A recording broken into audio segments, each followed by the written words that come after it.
I think every single brand is going to need to have some sort of social impact initiative, some sort of purpose-driven activity going on at their brand, or they're going to be falling behind. They're going to be extinct.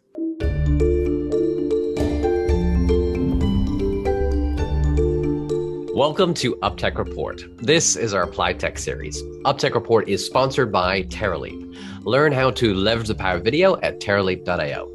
Today, I'm joined by my guest, Andrew Forman, who's based in New York. He's the founder and CEO at Givz. Welcome, Andrew. Good to have you on. Thank you. Thanks for having me on. Happy to be here. Now, Givz is a donation-driven marketing platform. Help me understand, Andrew, what is the problem that you guys solve? Yep. So there's actually two problems. First one is that brands are trying to get away from discounts as much as possible. And the second problem is that brands want to weave in social impact in a genuine and authentic way, but that's really difficult. So let's go back now. That's what you do right now, but was it day one? That's what you turned on, said, this is what we're doing? Let's go back where this whole idea started. Not at all. In fact, this wasn't even my idea, which you'll find out shortly. It was in the sense that we started out to build a Venmo for charitable giving, which was actually solving a completely different problem of trying to democratize giving and being able to be a direct consumer brand that people could actually donate to any charity in America in 3 seconds flat from any device, that type of deal. Try to take the payment friction out of charitable giving. And that was the initial place where Givz was born. And this is nearly 4 years ago now, which is crazy. 2017, right? 2017. Yeah. So it's over 4 years ago, I guess now. Geez. And that's something that's wild. We sort of launched the company at that point in time. We hadn't raised any money. I was like thinking about it. I was finishing up school. And so I say I was full-time, but if you're in school and doing it, I wasn't really full-time. Were you just like always interested in giving, like the nonprofits, and that's why you got into the Venmo of nonprofits and giving? Great question. So I'll go back just a little bit to give you a bit of insight into myself and my high school version of myself. So now we're going back decades. I had a very serious high school girlfriend. We would argue about one thing and one thing only. We had a really good relationship, but the only thing we'd argue about is, how do you have a bigger impact? Do you graduate from college and go into the Peace Corps and volunteer and clearly have an impact that way? Or do you go graduate college, become an investment banker, make enough money to fund the Peace Corps, right? Which was my argument. And I thought, obviously this is a way bigger impact. I can send many volunteers there. If I just go volunteer, that's only one thing. And we were 17 and trying to figure out, how to save the world. You obviously need both sides of that coin. You need the person who's going to go do this. You need the person who's going to fund it.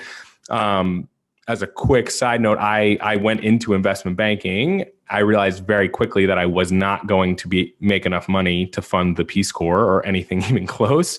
So instead, I did start a nonprofit to have some actual impact.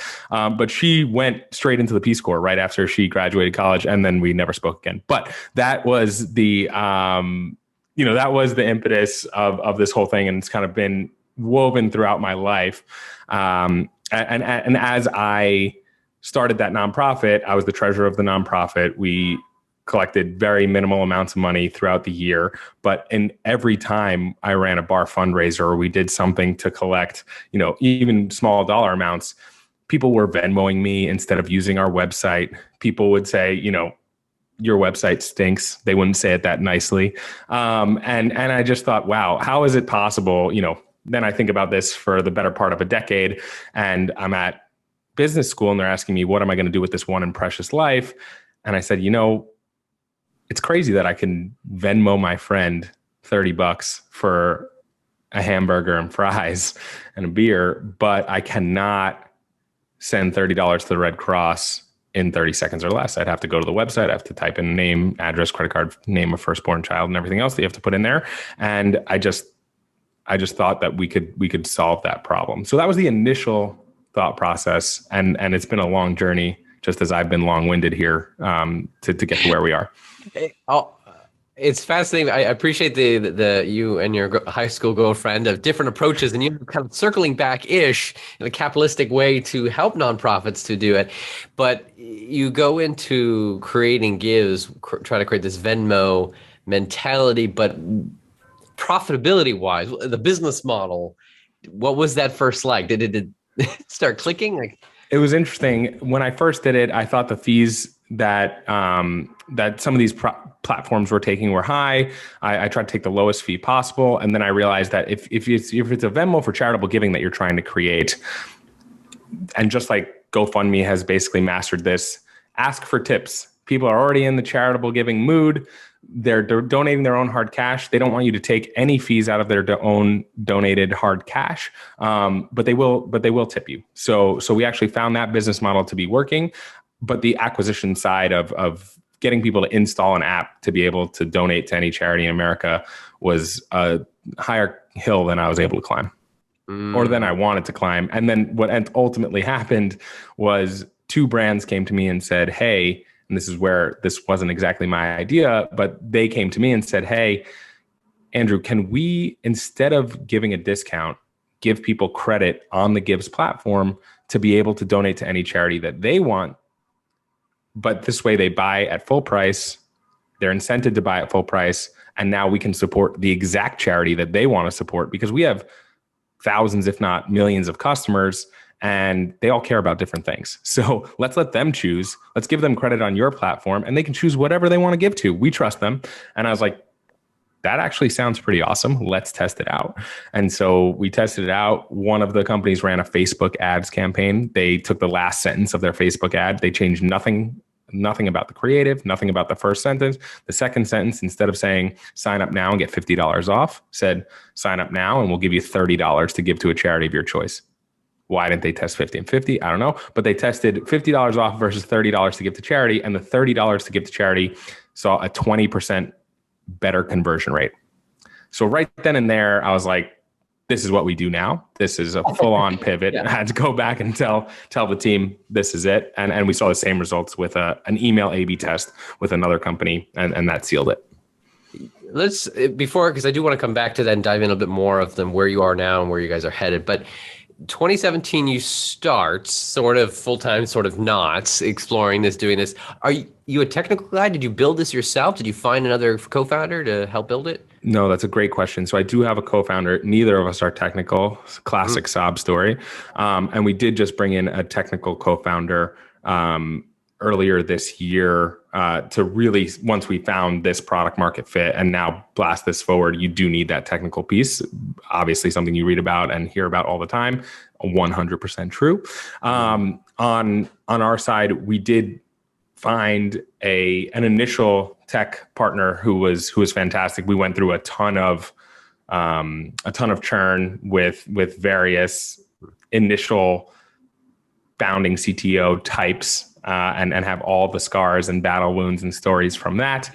But we eventually found somebody great.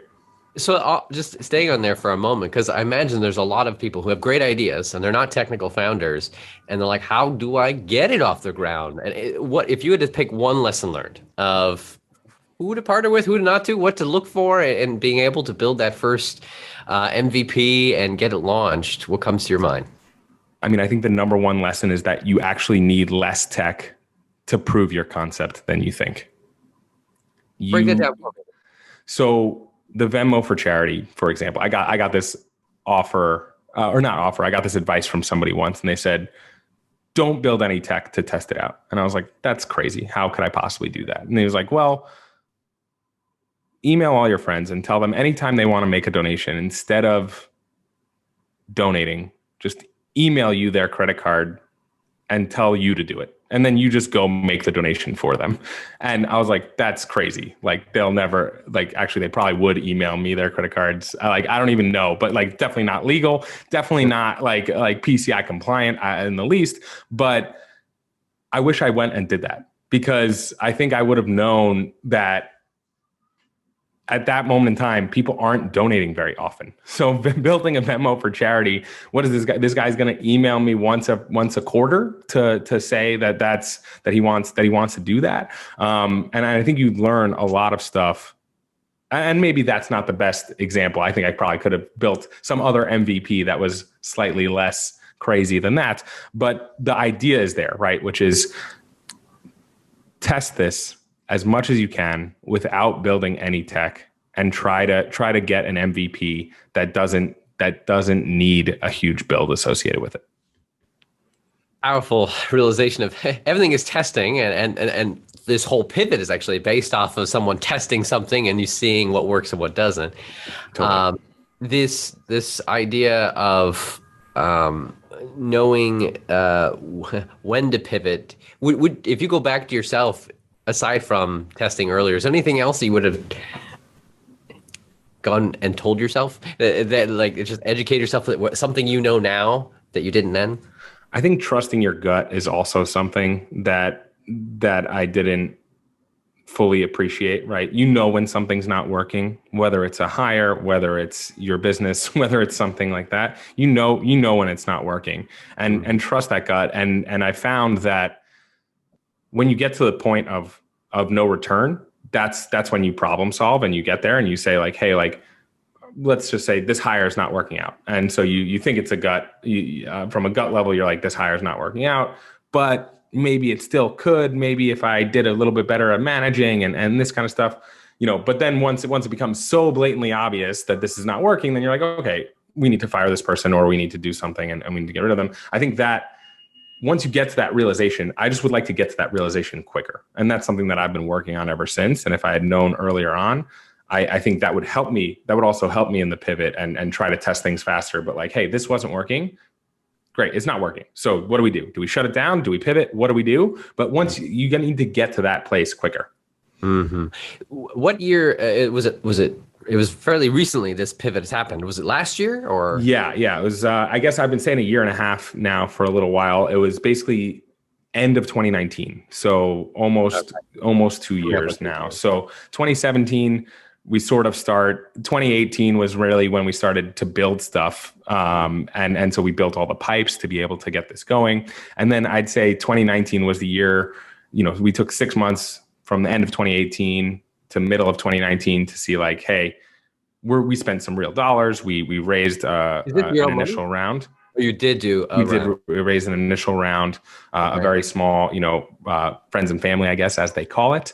So we raised a round there to really push and say like, hey, we're never going to know if this is going to work. We have the product built, but like, will people download an app to donate to a charity of their choice and have that live as a separate social media piece? And so we spent some real advertising dollars to find out, no, the unit economics of that don't really work, at least not the way we were doing it. So that was the decision point. And I remember kind of summer of 2019 thinking, okay, what do we do here? And I was thinking about companies. I knew there was a big opportunity there, and we had this great tech stack that we could deploy in a whole host of different ways. And then when those two companies came to me and said, hey, we want to try something for the holiday season for 2019, I said, great, let's do it. And so as soon as those went well, the full build was on. And Did you have those relationships already with those companies? Like no, it was, you were reaching out. It was after that realization, and I was reaching out. So I spent the summer of 2019 reaching out to companies saying, hey, I think there's something here. I don't exactly know what it was. And so one of them, I reached out to the PR person. I knew a PR person at a company, like really our first client. And she said, yeah, this is super interesting to us. We would love to like get rid of the discount and test a donation incentive instead. And then the other one actually was an intro through my wife. Always gotta plug that. She crushed it. So they both took a chance, and the results spoke for themselves. This you give yourself a little too little credit. Then you say it wasn't even your idea, but you were already headed in that direction. It was just Fair. Confirming. But so after that was like a 4-month period of starting to search, and then you get them and you test it. That's right. And so I get them, I test. I didn't know exactly how it was going to look. And this was actually, I did at least learn for myself. So we didn't build a whole new product for them, right? Like we kept the app. And so they first ran this. They said, sign up now, get $30 to give to a charity of your choice. Then they sent those people that signed up an email and said, hey, here's your $30 to give to a charity of your choice. You got to download an app and all that stuff. And so that was actually a disastrous like user experience. No one wanted to actually like go through that and then like, you know, and get complaints there. So we had to actually like, so that proved the concept for us though. We knew that one, companies wanted to do this and we had other companies trying to do this as well. And we were like, okay, we're really on to something here. Two, the customers were pissed off about that service. So that again, I could have taken that as a bad thing, but it was a great thing to me because people actually wanted to donate the money. So we shut down for a little bit and said, we need to build a new product here, but based on our existing Rails, which was extremely, extremely helpful. And so then we really came back out April of 2020. And that's like when I think the full pivot was on. How did the pandemic affect or not affect you guys? Man, so I think it affected us positively in a number of ways. It affected us negatively in one big way. We had a huge contract with H&M. H&M right before, you know, we were supposed to be in every single store, 564 stores or something like that across the United States, as well as online. You know, signage, everything. It was going to be very cool. Spend $60, get $10 to give to charity of choice. We still ran something for Earth Day and Earth Week and Earth Month with them. And they were our first big, you know, really big customer. And they really set the stage for what we're doing now. So forever grateful to them. And we're still in communication and talks with them about signing something bigger here.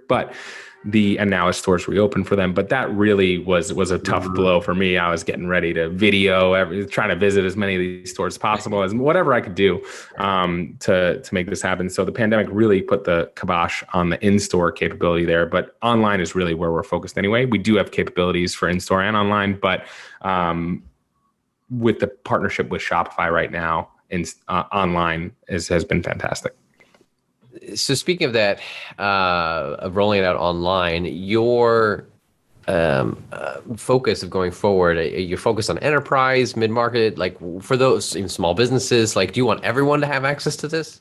The whole goal at the end of the day is this should be table stakes. And I fundamentally believe it will be table stakes for every retailer selling anything to anybody, even services, selling services to somebody. Instead of as discounts are basically ubiquitous, I think we could even be more ubiquitous because there are non-discount brands, whereas I don't think there are going to be brands that don't have any social thoughts whatsoever. I think every single brand is going to need to have some sort of social impact initiative, some sort of purpose-driven activity going on at their brand, or they're going to be falling behind. They're going to be extinct. What can you see, because I'm sure you are paying attention, as far as the competition out there? What are the options and what are people looking at? How are you different? Yeah, the space is totally heating up.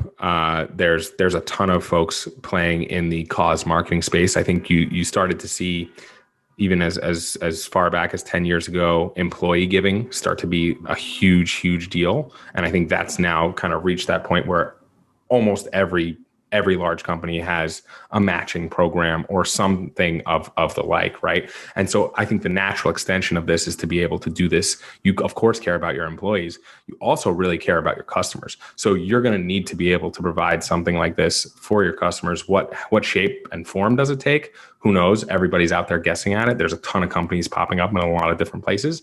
I think we're unique in that we've found a model where you can drive sales in the short run while building your brand for the long term. And I don't think, rounding up your change is having its moment. And I'll never speak badly of something that's sending money to charity. And those programs really do send a lot of money to charity. And I love them for it. But I don't think the value prop there is there long term, where somebody says to themselves, oh, this company made it easy for me to donate 37 cents to a charity that the company chose.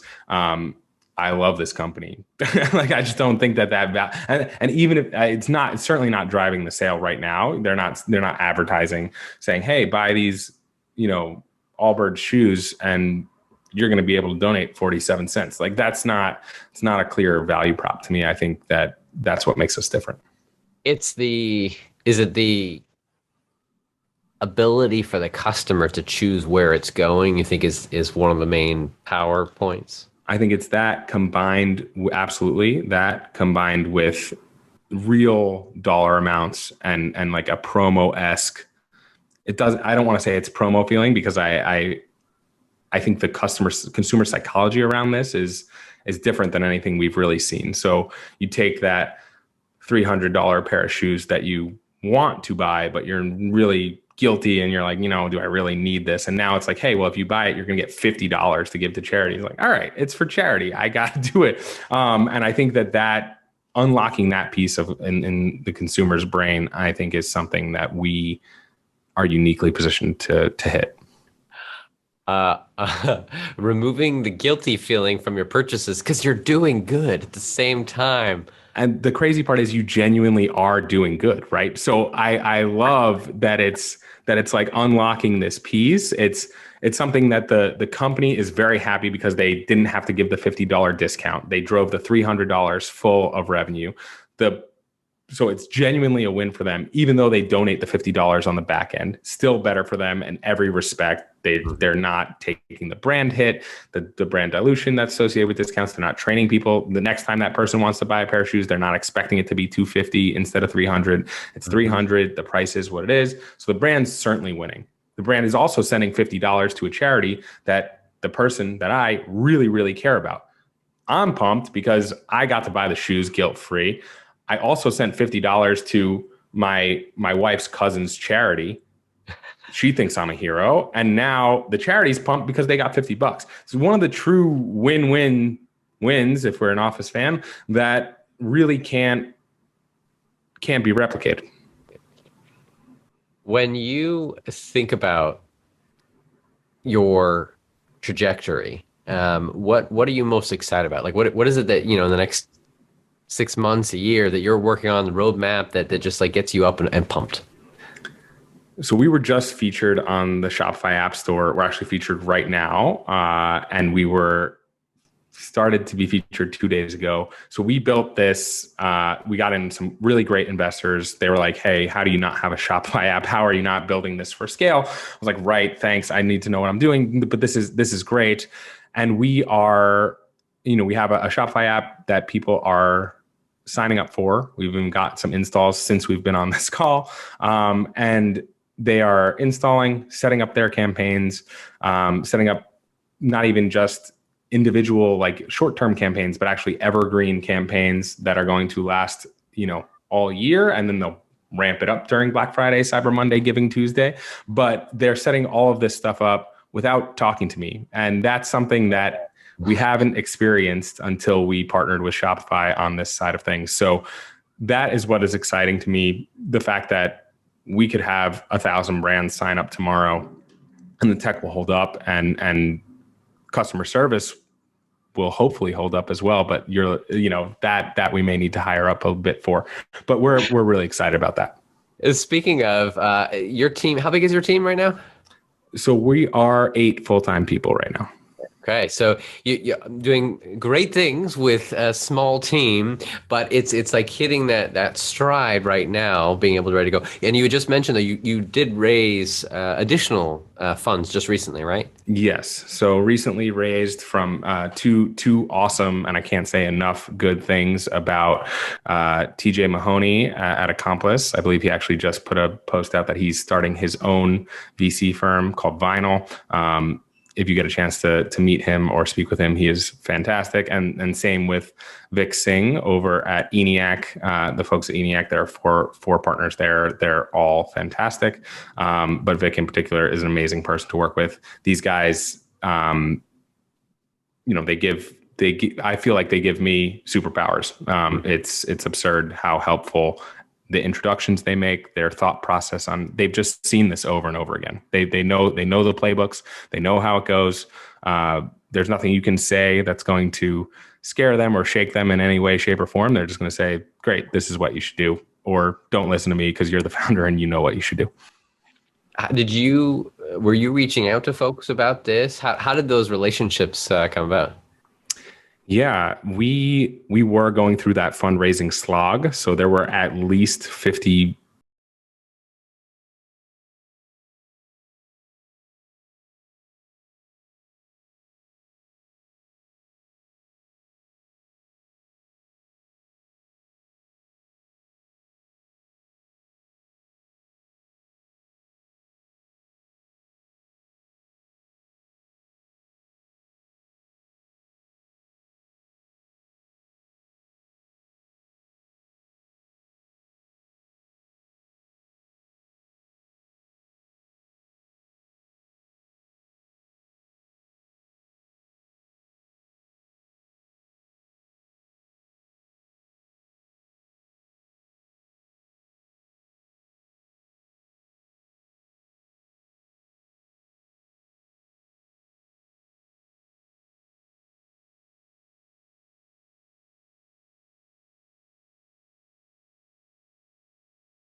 that's not going to work.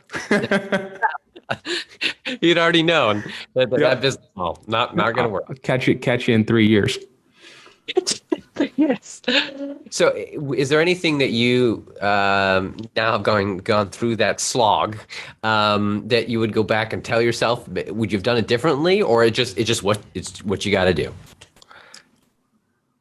Unfortunately, I think it's what you got to do. I hate that answer, but I don't know.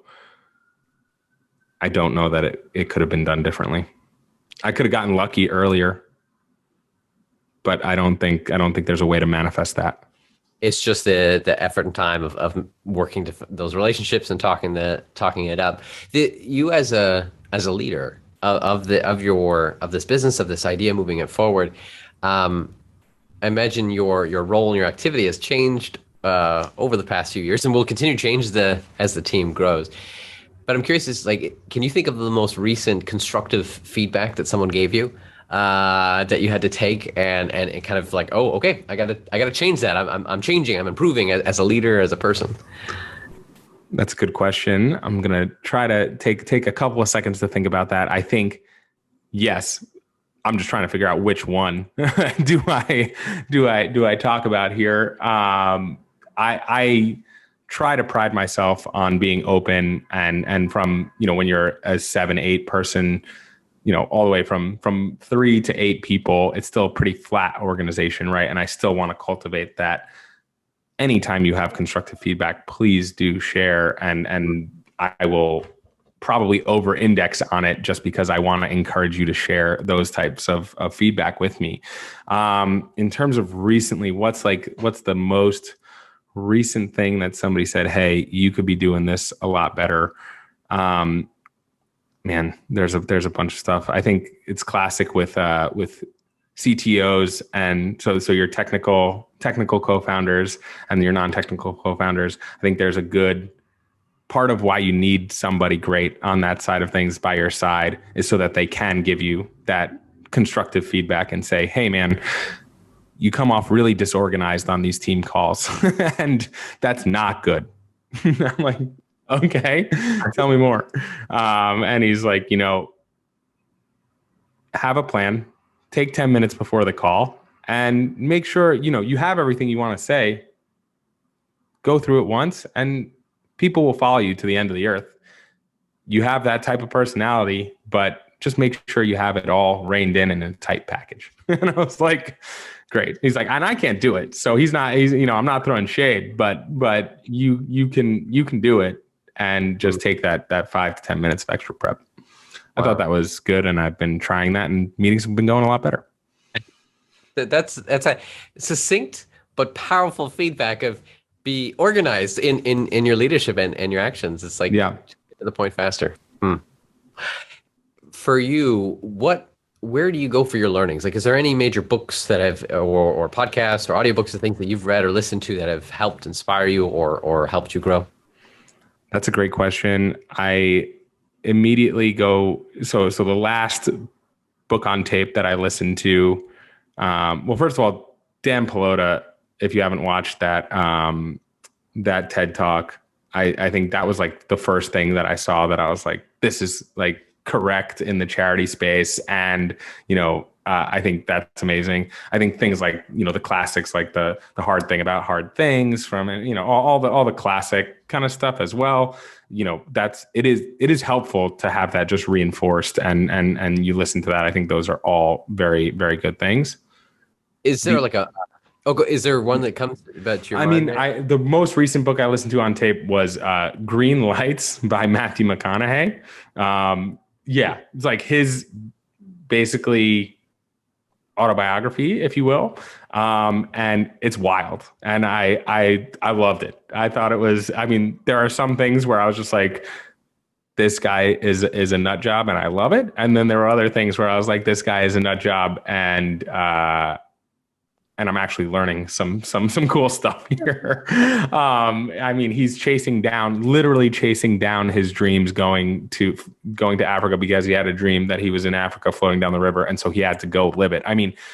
Crazy stuff, but like interesting. And I feel like if you want to learn from you can. And he does a good job of joking about himself, but also bringing it back down to what you can take away from it if you want to look that way.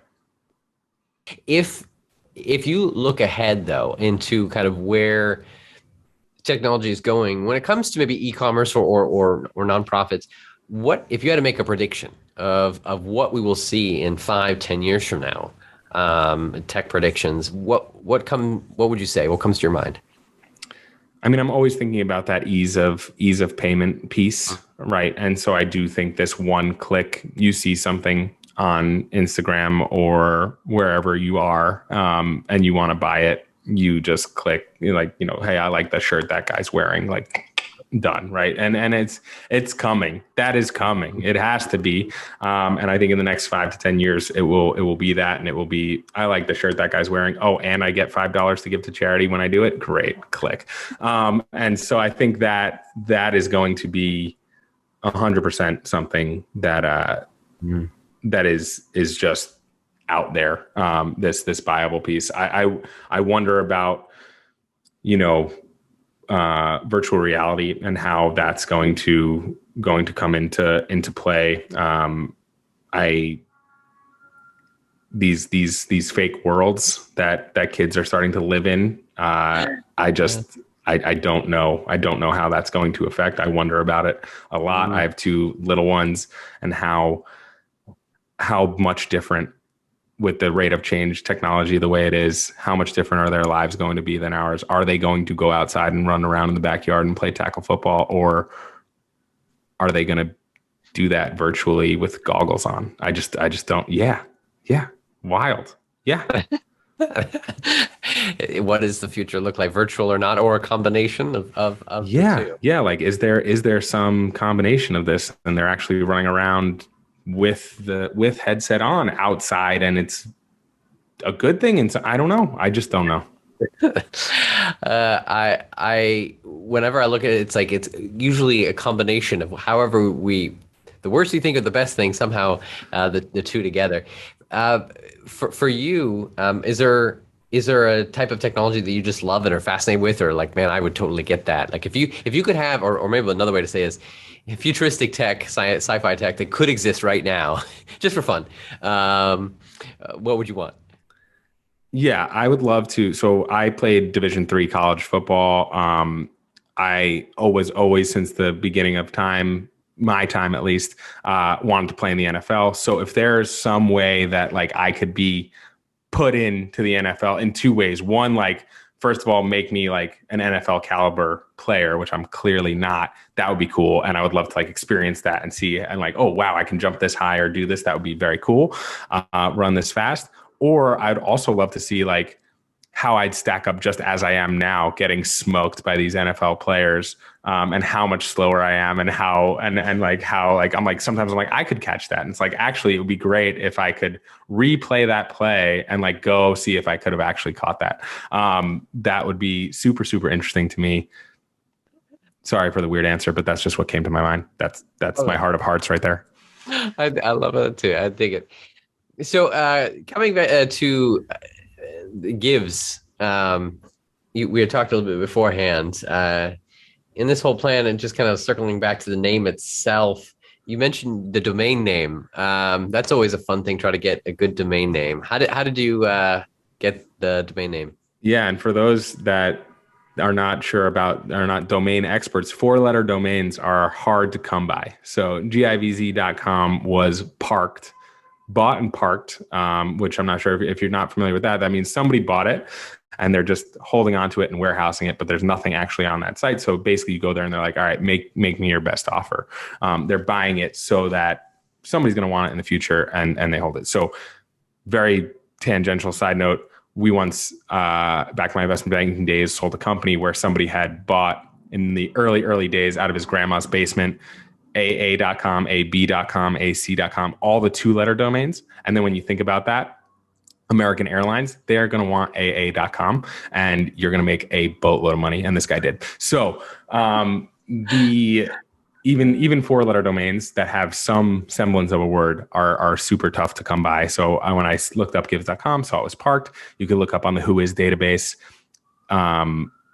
you can just Google who is database and see who owns these things. And so I saw a woman own this in Canada. I emailed her. You had her email address. I emailed her. This was when I was still at school. Emailed her to no response for at least 3 months. Then I sent her, I tried to be respectful and just do like one email a month. Like, hey, I'm building this company. It's in the social goods space. I own getgivz.com and I own givz.io, but I would love to own givz.com. And I see you have it parked. So would love to just hop on the phone, tell you what we're doing. And my hope was that I could get her on the phone and she'd love me so much that she'd just give it to me. Right. So I tried that. And she, after 3 months, so 3 emails, 1 email a month, she finally did respond. She wrote back in all caps, make me your best offer. And so I'm like, all right, I don't know how much these things go for. I had one investor or potential investor who was going to say like, I'll put up 25K like this. You need the domain. Like that's what you need. I think she should sell for that. But at the same time, and I was like, okay, I don't know. And if she's listening, you might've been able to have 25K, but probably not. I did then say, no, please, can we get on the phone? And we went back and forth over email. She said, tell me more about what you're doing. And we went back and forth for another 4 months. So 7 months in total before finally she called me on a Tuesday morning at like 8 a.m. We talked for 2 hours and she ended the call with, things were going well, I thought. And she said, all right, Andrew, where are you spiritually? And I was like, I don't know how to answer that question. So I started talking about how my parents raised me to do the right thing. And I don't know, I'm not like I don't do like a ton of meditating or yoga or anything, but like I want to. But she said, stop babbling. I'm going to send you the GoDaddy codes today. You get it. Like I was you're lucky as hell. Better be lucky than good. I was a hardened marketer who was just buying up 4-letter domains. I thought this one was interesting years ago, forgot I owned it. And I'm going to give it to you. And if you want me to help you on SEO consulting, I can do that as well. I was like, I would love to. And she's like, and I insist, don't pay me. Just, I want this to exist in the world. And that was back when it was Venmo for Charity. And so I owe her a ton, and just one of the many people that make this journey interesting along the way. Oh, that's awesome. Awesome story. And it was the beginning of the journey and so much more to happen as you continue to go forward. This has been awesome, Andrew. Those that want to learn more about Givz, now you know what the domain is and the story behind it, Givz, 4letterdomain.com, and be able to explore it more. They're on Shopify now. Thank you for your time, Andrew. This has been fantastic. Thank you so much for having me. Really appreciate it. And we'll see you all on the next episode of UpTech Report. Have you seen a company using AI, machine learning, or other technology to transform the way we live, work, and do business? Go to uptechreport.com and let us know.